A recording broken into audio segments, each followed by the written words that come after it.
Last time we were reading Tinstar Language Arts, we were with Luke as he had left the town of Crossroads, and he was out walking or heard some noise, a shriek, and the next thing you know, he's walking along and he sees this woman um, that just looks like she's laying down there, and she's very pretty, and she's calling him Lucas and telling him, "Why have you been gone so long?" It turns out her name is Sarah. Well, he goes to her cabin. They're talking. She has this mixed up idea that he is her husband, and apparently he was lost in a war a few years earlier, and she's been wanting him to come back, and she thinks it's Lucas coming back when it's not. But in the conversation, he's picking up things about horses and maybe a group of people, and he's starting to think that maybe the Rhodes gang has been here. And so he's trying to learn more, and he's been listening to her more, and he's getting really curious about what she's talking about. On page 108, chapter 9. When were you going out to look at the horses, Lucas? They'll make fine breeding stock. Sarah Youngblood stirred and rubbed sleep from her eyes. Her nap had been only a minute or two long. You weren't leaving me again, were you, Lucas? I couldn't stand it. You did, if you did. Luke came back to the small table and sat staring across it to where the frantic woman fluttered about on the bed. She tried to move left, then went right, and finally threw her hands up in the air as if surrendering. Then she began to sing. Thinking her lost husband had not returned, it did nothing to restore her sanity. Luke was beside himself, knowing what to do. He hated to keep on deluding her, but she knew things he had to find out. They're just waiting there, all tied up and all, not like Mustangs running free. These have brands. I saw the brands. Okay. He had no idea how the stage line's horses had been branded, but many way stations bought animals from several nearby breeders. A few horses were added to the remuda by swapping stagecoach rides for the horse flesh. Although it hadn't sounded like it with the Tomlinsons, some station masters weren't above horse stealing and running a brand. It was a dog eat dog business, and cutting corners by adding a few free horses to the corral enhanced profits. Some stage companies even encourage such behavior by their employees. Are they from here? So he's thinking, well, it could be the Rhodes gang, but it could also be just people taking horses for their own good. Are they from around here? A mile or two. Are they far from here? Are they a mile or two, she said. She swung her legs off the bed and lifted her skirt to mid-thigh. Come back to bed, Lucas. You've been away so long. I've missed you. We need to plan for the future. How many horses are there? A dozen? I don't know. They looked like bad men. Men. Are these guards? How many? She shrugged. Then she started singing again. He leaned back in a rickety chair. Can you draw me a map so I can go look? I'll go with you. That'll be fun. We can take picnic lunch. It might tire you out. You can fix a special meal for when I get back after looking over the horses. I'd like that. A special meal? A homecoming meal? She got to her feet and clapped her hands like an excited child thinking about her special birthday party. That would be so much fun. It will. He found a scrap of paper and a pencil stub in a cabinet and put them in the table. Draw me a map. Go on, Sarah. It'll be fun. After I get the horses, we can be together. Egats. Guy is playing with her emotions a little bit there, seems like, my opinion. We can be together now. The horses will be there later. They've been there forever. Forever or just a week or so. Almost 2 weeks. The bad men brought them here. Luke frowned as he considered the times. That would be all about the time Rhodes burned down the way station and left 3 bodies behind. Excuse me. Why do you say they're bad men? What have they done that you don't like? Sarah pouted and shook her head. I shouldn't tattle. Tell me. Tell your Lucas. The lying words burned his tongue. Taking advantage of a woman not right in the head bothered him, but bigger things were at stake. I was picking berries, and I hid when I heard them cursing, and one shot another. He shot him in the back. Good riddance was all Luke could think. But he saw Sarah would be so upset. Okay, she lived a solitary life. Such cruelty had to shock her. Did you know the man who got shot? It was Tommy. I seen him and his sweetheart out in the woods doing things. They were married. Luke said, Tommy, Zinn, and Beatrice William. It took all his concentration to dredge up the names. When he heard their story, he hadn't thought it was important other than being names added to the list of murders committed by Rhodes and Benedict. What brought the names back was remembering the wedding ring the Preston coroner had taken from the charred body. The initials had proven he hadn't brought in his own Audrey. He was helping them herd the horses for an hour. He was helping them herd, she says. He was helping them for an hour after they built a big rope corral.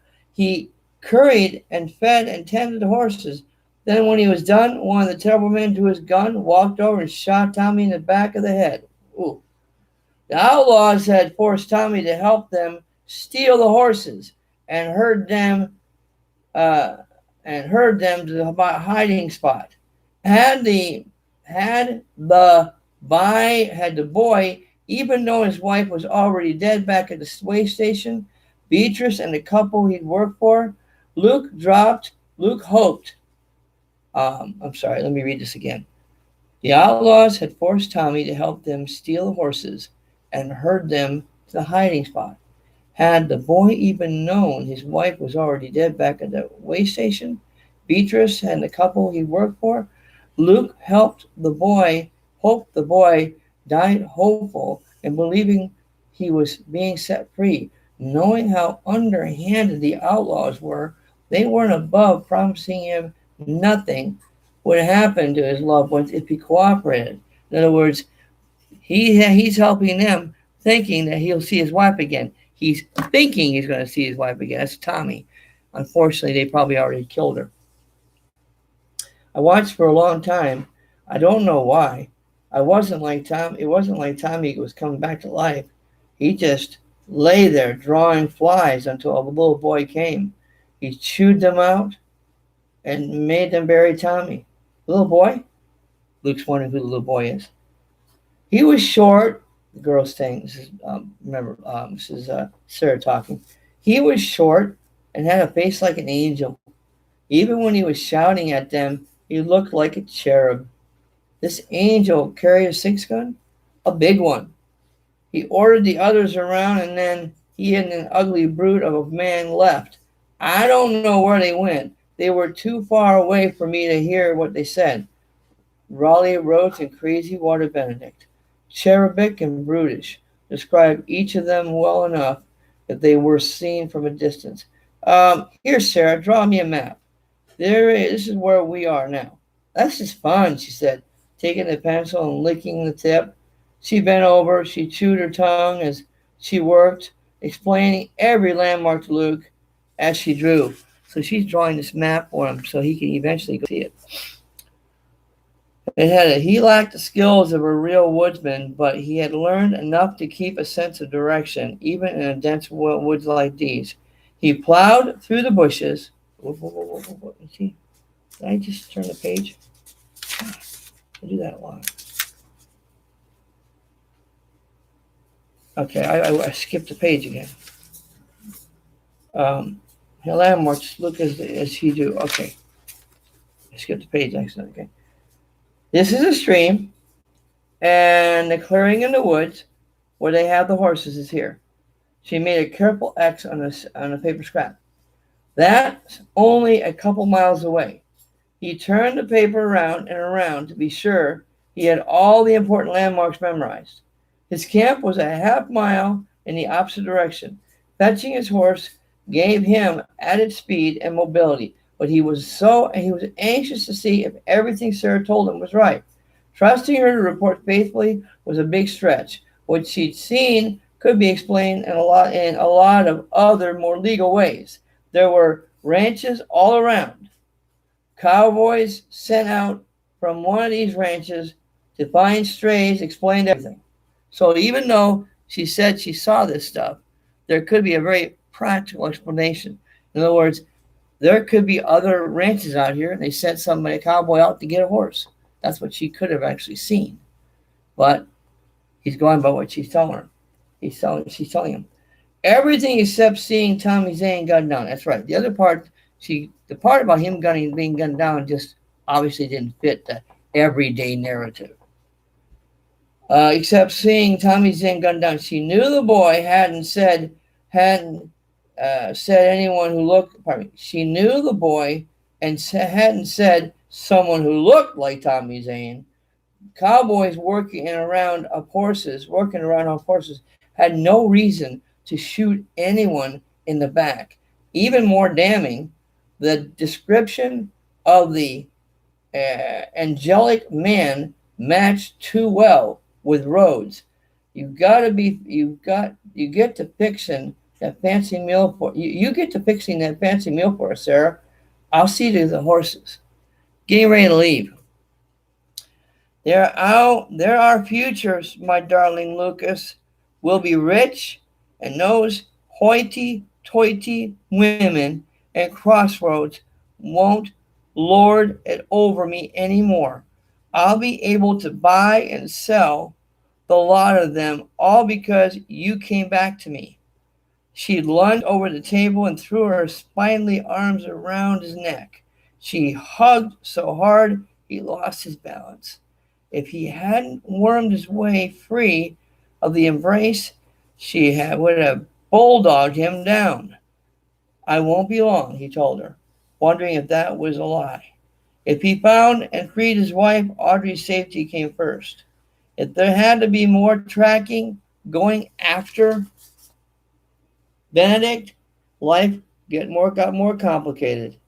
He refused to believe it was possible for him to run afoul of the gang and end up like Tommy Zinn. They didn't know he was coming, and turning his back on those rattlesnakes wasn't in the cards.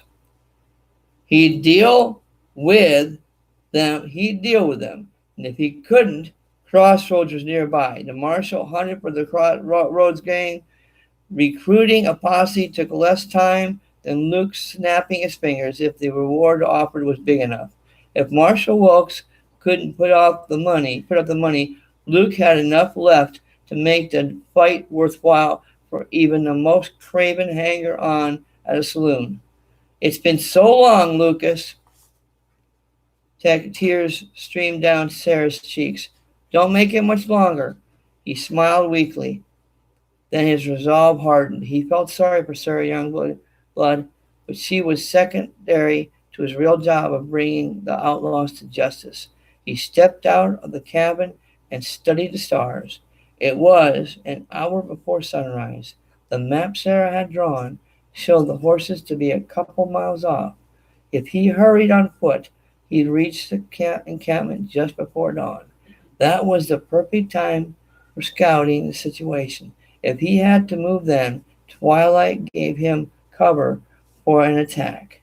Luke was sure he was accurate enough to take out any number of outlaws before they knew they faced only a single gunman. As he made his way along a narrow game trail, he checked his Schofield. All 6 chambers carried rounds. A quick touch to his coat pocket reassured him he had a full box to back up the cartridges, already loaded. His progress slowed when he lost the trail in the darkness. Closing his eyes, he imagined a back trail and where